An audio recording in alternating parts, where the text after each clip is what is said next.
जरूरत से ज्यादा मत बोलो। संजय जी आप गली गली में शोर है, संजय जी नरेंद्र मोदी चोर है, कोई बात रिकॉर्ड पे नहीं जाएगी, नरेंद्र मोदी चोर कोई है। बात रिकॉर्ड पे नहीं जाएगी। आप लोग घास छीन रहे थे क्या? आपकी सरकार घास छीन रही थी क्या? कैसे आ गए भाई यहाँ पे? हिम्मत कैसे हुई आपकी? हिम्मत कैसे हुई आपकी? आप बैठे, आप हमारे पूर्वांचल के भाइयों को रोहिंग्या कहेंगे, हिम्मत कैसे हुई आपकी? चाहे पूर्वांचल हो, चाहे रोहिंग्या हो, चाहे बांग्लादेशी हो, चाहे घुसपैठिया हो, वो सब उसमें आते हैं। अगर जेल वेल की बात करोगे ना, जिस दिन सत्ता परिवर्तन होगा एक भी आदमी बाहर नहीं दिखेगा। फिर ऐसी बातें मत करो, आपस में बात नहीं। ये संजय जी धमकी देने की बातें मत करो, संजय जी आपस में कोई बात नहीं। संजय जी प्लीज प्लीज ऐसे धमकी देके काम मत करो। आप विषय पे बोले, विषय बोले, अडानी की दलाली करने वाली सरकार हमसे आप सवाल बोले कर रही विषय पर। संजय जी जो विषय बोलेंगे ये विषय पर भ्रष्टाचार पे बोलिए। बोलेंगे। जेल 3 घंटे ईडी सीबीआई दे दो, सबको भेज दूंगा। चलो दे दो ईडी संजय सीबीआई। जी आप बोलते हैं प्रवोक करते हैं, आप विषय पर बोलिए, ये सब चीजें नहीं जाएंगी। नरेंद्र मोदी का दोस्त अडानी बांग्लादेश को बिजली सप्लाई करता है, आप विषय पर बिजली बोलिए। सप्लाई करता है सर। प्रधानमंत्री भ्रष्टाचार के खिलाफ जब बोलते हैं भाजपा के लोग, तो लगता है ओसामा बिन लादेन अहिंसा पे उपदेश दे रहा है। पिछले 10 साल से हिंदुस्तान में किसकी सरकार है सर? क्या यहाँ पे ट्रंप की सरकार है? क्या ओबामा की सरकार है? यहाँ पे यहाँ 10 साल से किसकी सरकार है? 10 साल से यहाँ पे महामानव की सरकार है। महामानव की सरकार है 10 साल से। गाय काटने वाली कंपनी से चंदा लेने वाले लोग मेरे ऊपर सवाल उठा रहे हैं। तुम्हारा गठबंधन ईडी से है, ईडी से है तुम्हारा गठबंधन, सीबीआई से है तुम्हारा गठबंधन। यहाँ इंडिया गठबंधन है, वहाँ ईडी गठबंधन है। बच्चों शांत हो जाओ, बच्चों शांत, बच्चों शांत। लोग टूट जाते हैं एक घर बनाने में, तुम तरस नहीं खाते बस्तियां जलाने में। लोगों को उजाड़ना बंद करो। तुमने अयोध्या में उजाड़ा, तुमने काशी में उजाड़ा, तुमने दिल्ली में उजाड़ा। ये बुलडोजर राजनीति से देश का भला होने वाला नहीं है। ये चीखने चिल्लाने से कुछ नहीं होने वाला है। और तुम्हारी तानाशाही के आगे झुकेंगे नहीं कभी। समाजवाद एक ऐसा विचारधारा है जो ये मानती है कि समाज के सभी लोगों तक संपन्नता का हिस्सा पहुंचना चाहिए। धन संपत्ति भी समाज से ही उपजती है, तो उसका बंटवारा भी शांतिपूर्ण और न्यायपूर्ण तरीकों से लोगों के बीच होना चाहिए। लोकतांत्रिक समाजवाद की यह विचारधारा कहती है कि धन समाज के कुछ लोगों तक सीमित नहीं रहना चाहिए। उत्पादन के साधनों पर लोगों का मिला जुला मालिकाना होना चाहिए। यह भारत का संविधान कहता है मान्यवर। और आज क्या स्थिति है भारत की? क्या स्थिति है मान्यवर? मोदी जी के राज में क्या स्थिति है? 5%, देश के 5% लोगों के पास देश की 60% संपत्ति है, और देश के 50% लोगों के पास मात्र 3% संपत्ति है। और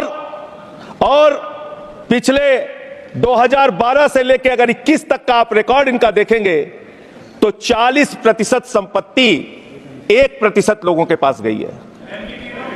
यह है इनकी समाजवाद की विचारधारा, यह है इनकी बराबरी की सोच।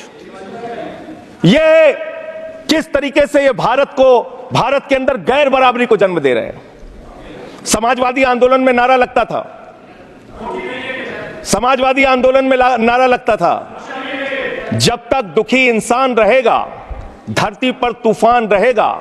नारा लगता था, रोटी कपड़ा और मकान मांग रहा है हिंदुस्तान। नारा लगता था, धन और धरती बट के रहेगी, भूखी जनता चुप न रहेगी। लेकिन आज भारत को इस हालत में इन्होंने पहुंचा दिया है मान्यवर, जहां पर 3% संपत्ति 50% लोगों के पास है और 5% लोगों के पास देश की 60% संपत्ति है।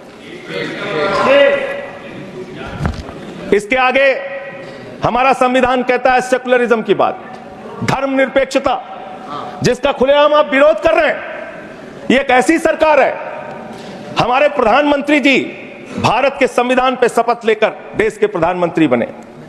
यहां पे बैठे हुए सांसद संविधान की शपथ लेते हैं, मंत्री संविधान की शपथ लेते हैं, लेकिन संविधान में लिखी हुई बातों को नहीं मानते। धर्मनिरपेक्षता से इनको मतलब नहीं है। हमको अगर दर्शन करना होता है मान्यवर, तो हम काशी जाते हैं, महाकाल का दर्शन करने उज्जैन जाते हैं, प्रभु श्री राम का दर्शन करने अयोध्या जाते हैं, लेकिन भाजपाइयों को जब दर्शन करना होता है तो ये मस्जिद में भगवान का दर्शन करने जाते हैं। मस्जिद में भगवान का दर्शन करने जाते हैं, मस्जिद में मंदिर खोज रहे हैं पूरे देश के अंदर। तो इसलिए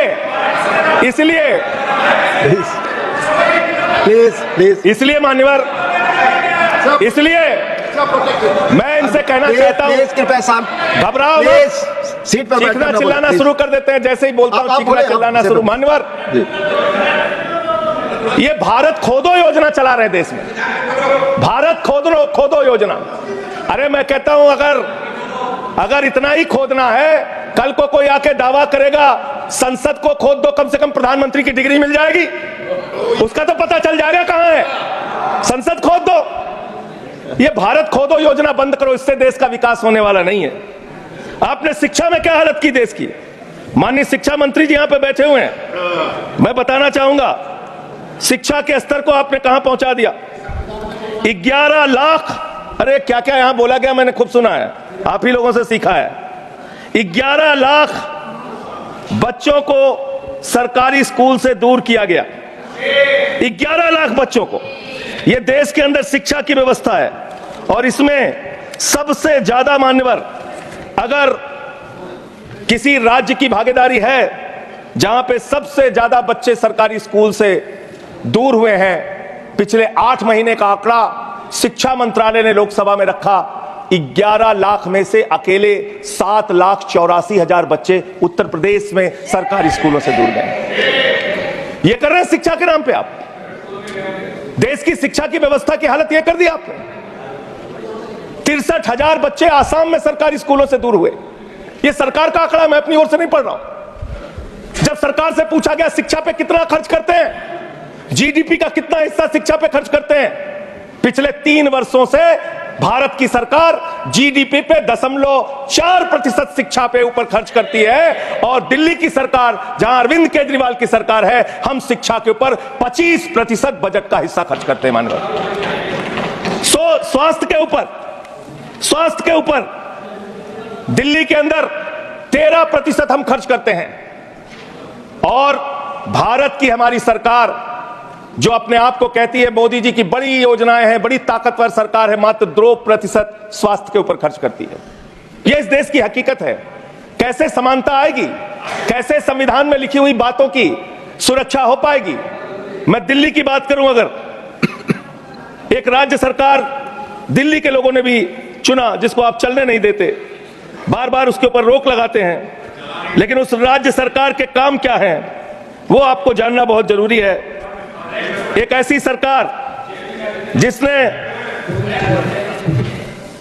अब देखिए टोका टोकी करेंगे, बोलिए ना, आप बोलिए, आप क्यों उधर बात अभी ये लोग जब बोल रहे थे मैं चुपचाप सुना। हाँ बोलिए।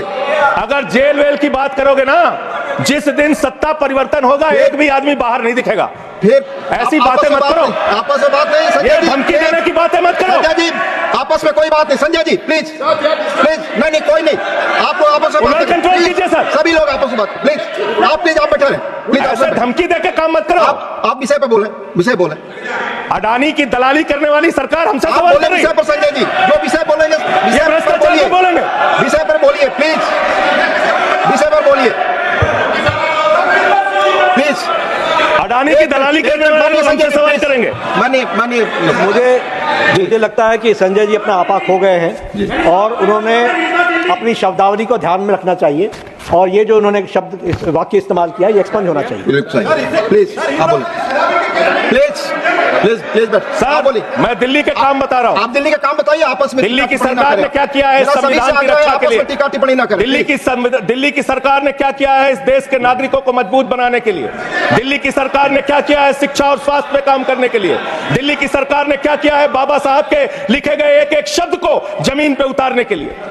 दिल्ली के अंदर शिक्षा में हमने 25% खर्च किया, स्वास्थ्य में हमने 13% खर्च किया, दिल्ली में हमने बिजली फ्री दिया, पूरे देश में पहली सरकार है प्लीज। जो बिजली फ्री देने का काम प्लीज। करती है। दिल्ली के अंदर केजरीवाल जी ने 200 यूनिट बिजली फ्री, 400 यूनिट बिजली आधे दाम पे दिया। दिल्ली के अंदर केजरीवाल की सरकार ने इलाज मुफ्त किया, पानी मुफ्त दिया। प्लीज। दिल्ली के अंदर सीट पर बैठकर ना बात बुजुर्गों करें, को प्लीज। बुजुर्गों को प्लीज। तीर्थ यात्रा माननीय मंत्री, बुजुर्गों को तीर्थ यात्रा कराने का काम किया। बुजुर्गों को तीर्थ यात्रा कराने का काम किया दिल्ली की सरकार ने। दिल्ली की सरकार ने माताओं बहनों के लिए बस की यात्रा फ्री करने का काम किया।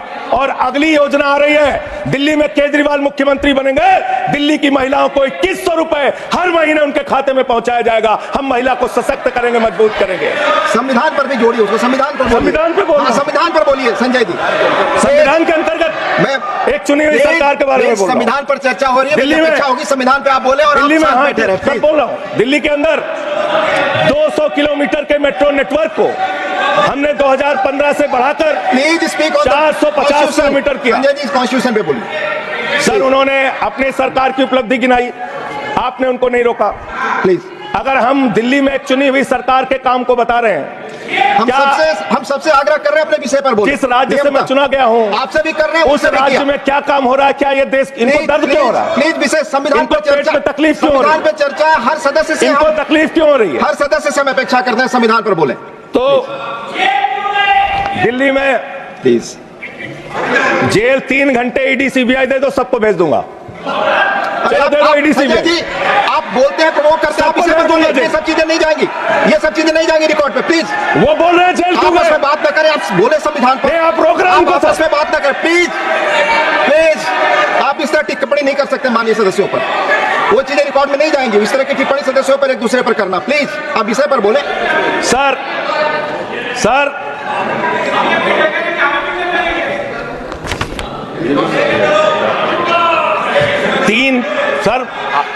आप ही का चेहरा दिख रहा है सर। नहीं मेरा चेहरा नहीं, चेहरा आपका दिख रहा, आप बोलिए तो सर आप बोलिए। ये लोग भ्रष्टाचार के खिलाफ जब बोलते हैं, भ्रष्टाचार के खिलाफ जब बोलते हैं भाजपा के लोग, तो लगता है ओसामा बिन लादेन अहिंसा पे उपदेश